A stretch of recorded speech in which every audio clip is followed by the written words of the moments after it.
Je suis très contente de vous voir si nombreux. Et surtout, je suis extrêmement heureuse de pouvoir recevoir Roger Poldroy et Monique Atlan. L'un est philosophe, enfin chercheur en philosophie, comme il dit, et Monique Atlan est journaliste à la télévision. Elle anime une rubrique quotidienne qui s'appelle « À quelle étagère ?» littéraire. Pardon, dans quelle étagère? Donc sur France 2. Et c'est une rubrique où elle présente des livres au quotidien, ce qui est un vaste travail. Voilà, notre deuxième séance, l'Université populaire, qui est d'ailleurs, M. Lebert l'a dit, est mise sous le titre emblématique « Demain, quels humains ?» Donc c'est la deuxième séance et j'étais extrêmement ravie de trouver ce livre humain, une enquête philosophique sur ces révolutions qui changent nos vies et donc qui appelle ce titre et dont nous allons parler. C'est une cinquantaine d'interlocuteurs qu'ils ont interviewés sur les questions de l'humain, de la science, quel avenir, mais pas seulement quel avenir, c'est aussi le présent qu'ils essaient de capter. Donc ce qui est particulier à notre temps, à notre époque, c'est que ces changements, ces mutations ont une convergence dans les technologies. En fait, la biogénétique, les neurosciences, les nanotechnologies, l'informatique, et puis même les mécanismes de mondialisation font que cette convergence fait que ces disciplines se potentialisent les unes les autres. Et donc, ça donne une impression de grand pouvoir, de puissance, d'où évidemment ce vieux rêve de l'homme amélioré, parce que depuis l'homme et l'homme, il a toujours rêvé d'être mieux que ça, quoi. Mieux qu'abolir la mort, abolir la maladie, ne pas vieillir, vivre éternellement, des choses comme ça. L'homme amélioré. C'est un autre sujet, ce sont les neurosciences qui ont fait un bond spectaculaire, finalement dû aux nouvelles technologies, précisément à l'IRM. Finalement, on connaît que 5% de tous ces mécanismes du cerveau pour le moment, donc il reste beaucoup de chemin à faire. Mais bon, c'est en chemin. L'autre problème qui se pose, c'est avec tout ce qui tourne autour de la gestation pour autrui, la procréation médicalement assistée, la PMA. Et là, les problèmes philosophiques se posent, éthiques se posent. Par exemple, quelle différence? Est-ce qu'il y a encore une différence sexuelle, puisqu'un homme peut procréer maintenant? Est-ce qu'il y a encore... quelle est la mère d'un enfant qui a été porté par une autre mère et dont l'ovule vient d'une troisième, donc il y a 3 mères, laquelle est la bonne? Des choses comme ça. Et en plus, l'eugénisme pointe son nez aussi parce que cette incubation in vitro permet tout de même la sélection prénatale. Donc, est-ce que nous voulons des bébés à la carte, par exemple? D'abord, je voudrais remercier Britt et Christian de nous avoir conviés dans ce débat. Merci pour votre accueil, merci pour l'accueil que vous avez effectivement réservé à notre livre, ça nous a beaucoup touché. Merci à vous d'être venus et d'avoir un peu attendu, effectivement, d'être venus nous rejoindre pour partager cette réflexion autour de cet humain de demain. Demain, quel humain, c'est le cycle de la conférence dans laquelle nous nous inscrivons.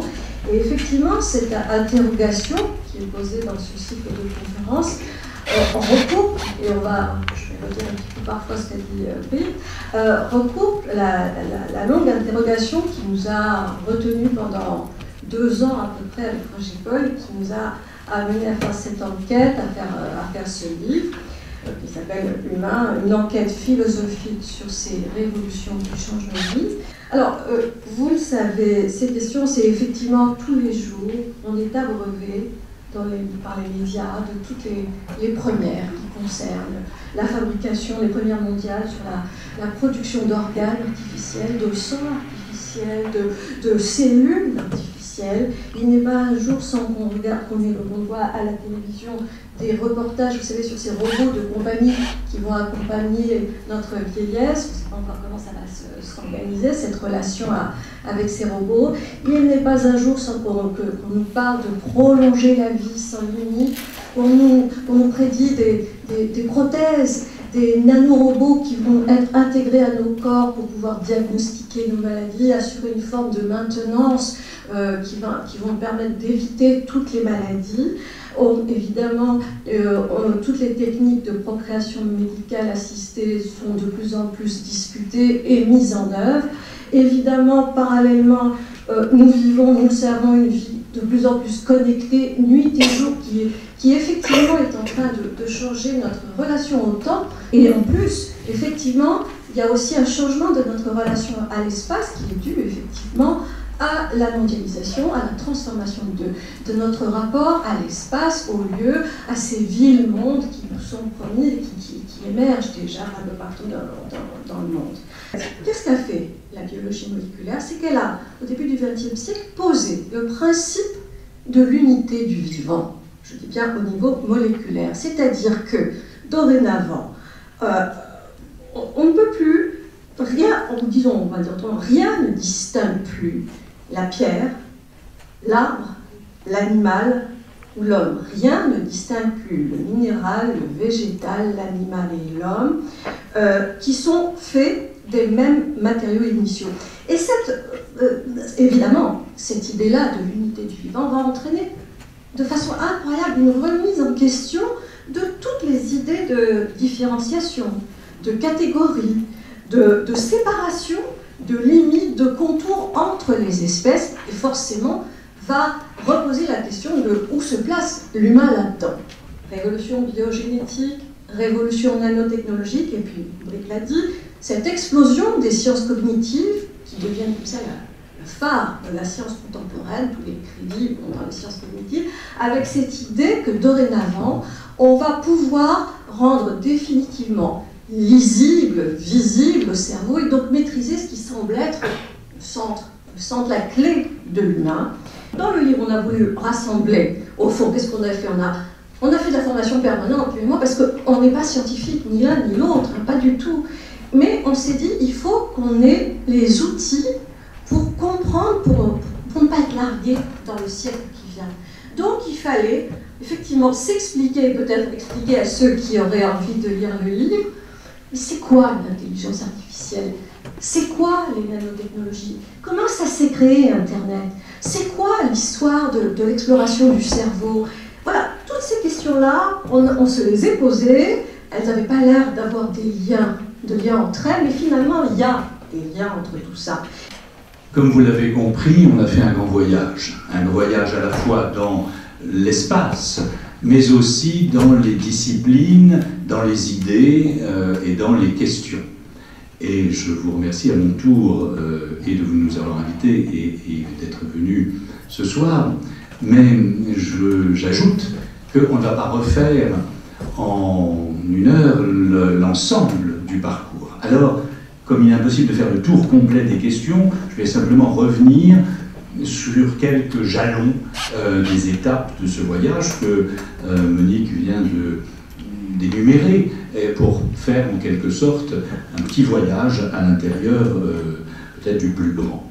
Avec un fil directeur de tout cela, une question clé qui est: est-ce que demain les humains vont outrepasser les limites? Alors, limite de quoi? Limite de la nature, limite de l'espèce, limite de l'éthique. Il y a quelque chose qui traverse tout ce que nous avons vu, qui est véritablement un mouvement en avant, mais qui est très ancien. On pourrait dire après tout que l'histoire de l'humanité, c'est toujours de ne pas rester en place. Dans cette formule de Descartes, nous rendre comme maître et possesseur de la nature, on a l'impression qu'aujourd'hui le comme a définitivement sauté. Et que nous ne sommes pas simplement, nous ne rêvons pas simplement maître et possesseur, mais nous rêvons de transformer en profondeur la nature. Et pas simplement la nature inerte, mais évidemment aussi la nature vivante et la nature humaine. Le corps, aujourd'hui, il est non seulement devenu central pour chacun de nous, mais il apparaît comme toujours à façonner, à faire. Autrefois, son corps, on le subissait d'une certaine manière. On était comme on était. On a aujourd'hui l'idée qu'il s'agit perpétuellement de la possibilité de le façonner, de le transformer, de le reconstruire, de le rendre comme nous voudrions qu'il fût. On arrive aussi dans cette idée d'un façonnement en quelque sorte permanent du corps à un façonnement chimique de nos humeurs, avec l'idée que nous prenons pour beaucoup des antidépresseurs, des antifatigues, des somnifères. Certains imaginent déjà, bien évidemment, les sentiments à la carte à travers la boîte de pilules, des humeurs à la demande. Et puis, Monique vous en a parlé, il y a cette réparation permanente d'un corps et d'un organisme qui est en kit, qui finit par être remplacé de pièce par pièce. Et la frontière est difficile souvent à discerner entre soigner et améliorer, entre prolonger et augmenter. Ça n'est pas une distinction absolument roide. Et il y a plusieurs questions à ce moment-là, des questions philosophiques tout à fait importantes qui se posent, je n'en citerai que deux. La première, c'est celle qui concerne l'identité des individus. Si on vous remplace une main, un pied, les deux bras, vous êtes toujours la même personne, raisonnablement.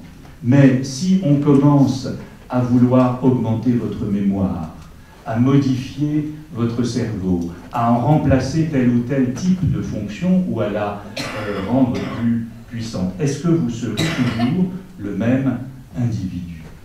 Ensuite, il y a la question de savoir évidemment quelles sont les limites à ces remplaçabilités.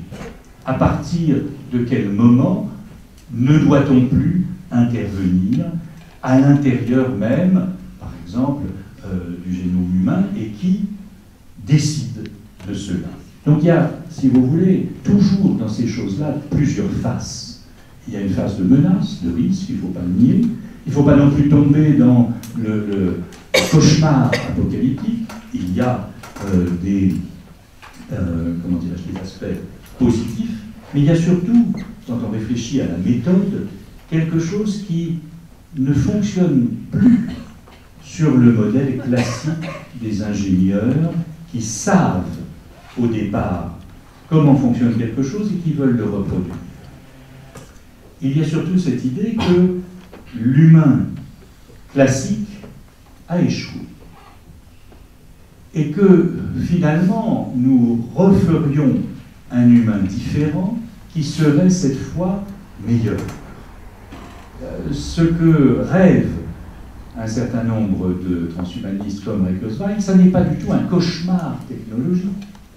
C'est au contraire une sorte de salut par la technique. Vous voyez, c'est l'idée que nous serions enfin délivrés de ce corps qui vieillit, qui s'abîme, qui meurt, qui souffre, et que, en ayant construit une sorte de modèle de notre cerveau électronique, alors nous resterions conscients, mais nous aurions fusionné avec un disque dur, et enfin, on serait d'une certaine manière devenu éternel et sans souffrance. Il y a une part, finalement, d'eschatologie ou de rêve de salut qui investit des moyens techniques.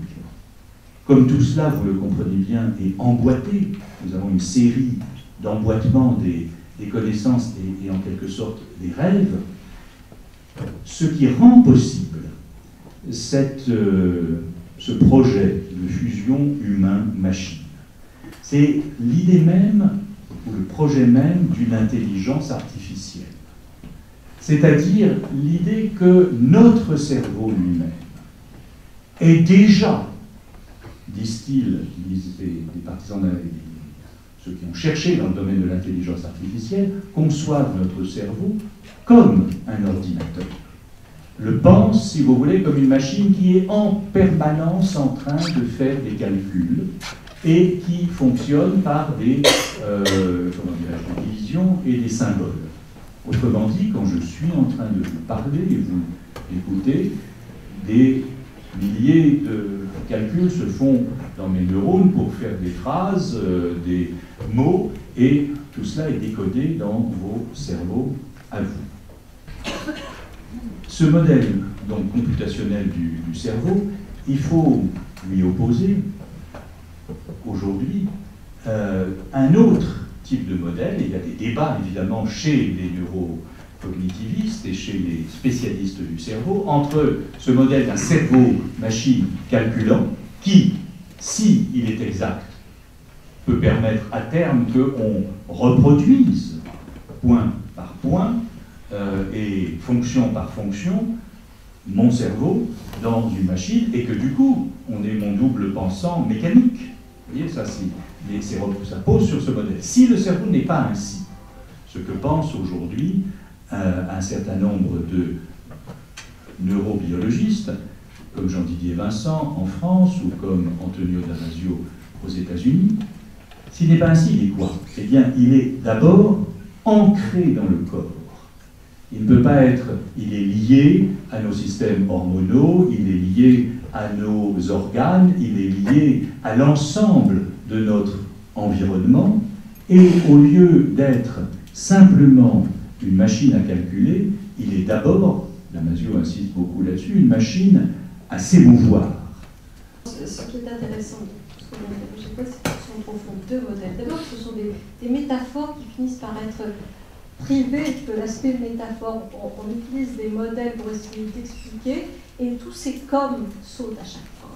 Et alors, ce modèle du cerveau computationnel est en confrontation avec le modèle de ce qu'on appelle le cerveau lié à l'épigénèse, c'est-à-dire tout ce que le cerveau, au fond, est comme une sorte d'élaboration permanente, interne, mais aussi en relation avec l'environnement, avec l'extérieur.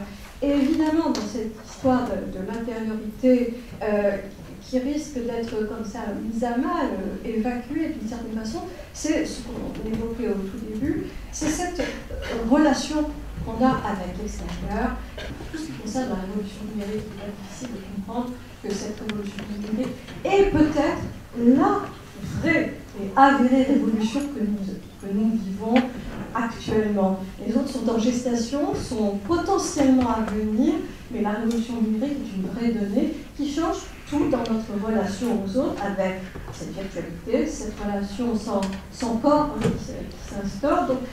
Donc deuxième point, le numérique qui change notre rapport à notre mémoire, notre capacité de mémoire, à l'externalisation de notre mémoire, une sorte de disque dur externe. Mais une chose est sûre, c'est qu'il faut être beaucoup plus humble et se rappeler, ce chiffre que nous a donné Pierre-Marie Guédot de l'Institut Pasteur, c'est qu'effectivement, on ne connaît que 5% des mécanismes du cerveau et on est très très loin d'avoir une compréhension qui nous permet de maîtriser les choses, de les comprendre très, très clairement.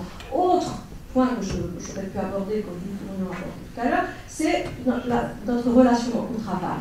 En quoi ce présent permanent, cette connexion permanente, ce travail à distance qui nous est imposé, engendre une sorte de cette flexibilité que nous vivons tous dans notre travail, engendre une sorte d'indifférence qui devient le lot commun de notre relation au travail. 4 points de discussion ou de réflexion. Le premier, c'est une tension qui nous semble avoir traversé aujourd'hui toute notre époque entre ce qu'on pourrait tout simplement appeler le plus et le moins, ou en tout cas l'illimité et la conscience des limites. Une autre tension porte sur ce qu'on pourrait appeler les contours de l'humain. Ils étaient clairs et nets, ils deviennent de plus en plus flous, estompés, brouillés. Le troisième point, c'est comment on peut essayer d'avancer dans quelques propositions concernant ces deux tensions, avec ce que nous avons choisi d'appeler un humanisme décentré. Un humanisme décentré, c'est tout simplement le fait que les êtres humains, l'humanité n'est plus Penduret, au centre du système solaire. Elle n'est plus, depuis Darwin, au centre des espèces animales. Elle n'est plus, depuis Freud, qui le rappelait lui-même, au centre de sa propre pensée.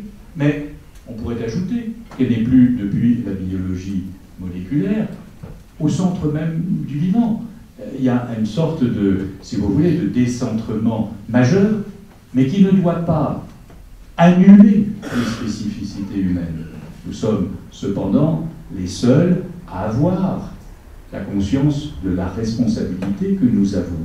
Et donc le cœur, si vous voulez, du paradoxe de cet humanisme décentré, c'est que moins nous occupons une place centrale, plus nous nous trouvons en même temps responsables non seulement des équilibres terrestres, mais de la biodiversité, mais aussi de notre propre avenir et de la survie des générations futures. Le dernier point, c'est celui, à travers cette responsabilité, d'une sorte de responsabilité citoyenne. Parce que, vous en a parlé, cette idée qu'aujourd'hui ces champs de recherche paraissent extrêmement complexes, il y a des experts pour tout. Est-ce que c'est aux experts de décider, ou est-ce que c'est à chacun de nous, en s'informant, en sachant où sont les débats, de tenter d'agir personnellement, mais aussi collectivement? Finalement, il peut peut-être apparaître demain ou dans 2 ans un être humain cloné. Bon, ça ne sera pas du tout la même chose, alors qu'il y a des textes de loi, des accords internationaux, que ce soit un geste de transgression qui peut être pénalisé, qui peut être poursuivi. C'est pas du tout la même chose que cette sorte de pente automatique, c'est faisable, donc ça va être fait. Alors ça suppose évidemment beaucoup de choses possibles, mais difficiles. Ça suppose de s'informer autant que possible à travers des relais pédagogiques de ce que sont les questions scientifiques, les sciences et avenir, et d'autres. Ça suppose aussi des instances de débat citoyen. Ça suppose que chacun accepte de s'emparer, en quelque sorte, de ces discussions. Et ça suppose enfin, je vais me taire, de sortir des vues globales. Il n'est pas vrai qu'il y a une bonne technique en général. Il n'est pas vrai qu'il y a un maléfice de la technologie en général. Autrement dit, il faut casser cette idée qu'il y a, si vous voulez, des mécaniques vertueuses qui nous emmèneraient vers le progrès radieux, ce qu'a cru en gros le XIXe siècle, et puis des apocalypses inévitables qui nous échapperaient et nous détruiraient forcément, ce que croient parfois beaucoup des gens du XXIe siècle. Je crois qu'il faut plutôt penser les dossiers au cas par cas, en essayant de comprendre les avantages et les inconvénients, et retrouver face à un règne d'experts nos initiatives possibles, nos actions citoyennes, avec cette idée qu'à la question eh bien, demain, quels humains, il n'y a pas de réponse fatale ni mécanique, il n'y en a qu'une, c'est celle que nous déciderons ensemble qu'il soit. Moi j'ai juste une pensée toute simple, c'est que quel que soit ce toujours plus, à l'infini, cette volonté de se dépasser, d'inventer l'homme du futur, etc.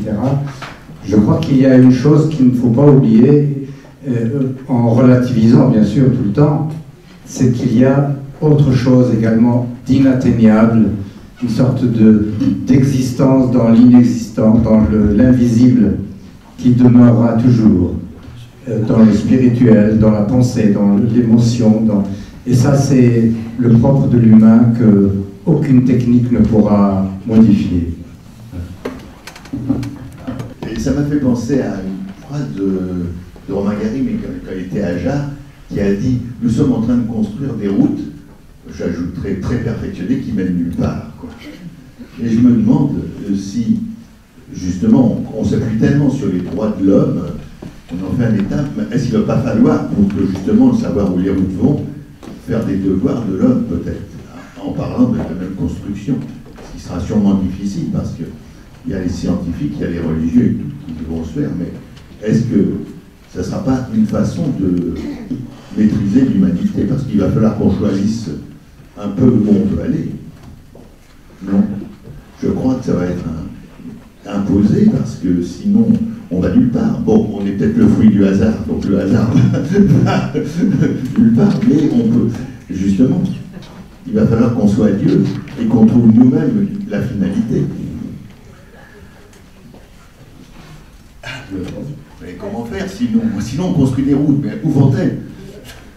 Oui, je pense bien évidemment qu'il y a des objectifs, c'est ça que vous voulez dire, que l'humanité doit se donner. La grande difficulté, c'est bien évidemment que les systèmes de pensée des différentes civilisations actuelles ne sont pas nécessairement convergents, sans parler évidemment des disparités entre les individus. Et donc la question est plutôt, me semble-t-il, ce que nous voulons éviter en commun que ce que nous prescrivons comme objectif d'ensemble.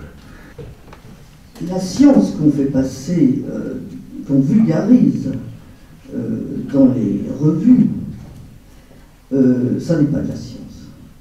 C'est extrêmement schématique et c'est souvent extrêmement faux, tellement c'est schématique. Alors si c'est sur la base des connaissances qu'on vulgarise dans les supports médiatiques qu'on peut se permettre d'avoir un avis pertinent sur la question, alors je dis non, ça n'est pas possible. Voilà. Quand vous parlez d'expertise, mais expertise de quoi? Alors, cette fois-ci ça s'adresse à vous, Monsieur Roger-Paul Droit, vous avez dit tout à l'heure que le scientifique sait à l'avance ce qu'il va trouver. Vous avez dit ça. Alors non, c'est pas tout à fait ça. Le scientifique ne sait jamais à l'avance ce qu'il va trouver, et on sait très bien que les plus belles découvertes se sont faites par hasard. Alors, à mon avis, le champ d'expertise qui ne doit pas être laissé aux scientifiques, c'est le pouvoir de décision de ce qu'on fait des découvertes. C'est ça qui est une affaire commune. Mais il est bien sûr une affaire d'experts que de faire de la science et d'interpréter les résultats des expérimentations. On est évidemment d'accord avec tout ce que vous avez dit, parce que je voudrais rajouter que, parce qu'il aurait été trop long de donner tous les chiffres de ce sondage, que je n'ai plus là complètement sous les yeux, mais ce qui était très frappant, c'est qu'au fond, évidemment, on l'a dit aussi, il n'est pas question de se substituer à l'expertise des scientifiques, évidemment. Il n'y a pas de démagogie dans notre propos. Mais, par contre, quand on voit que, quand on leur pose la question, les gens répondent en disant que oui, ils sont pour les recherches sur le cerveau. Non, ils sont contre le clonage. Oui, ils pensent qu'on doit avancer dans la recherche sur la reproduction.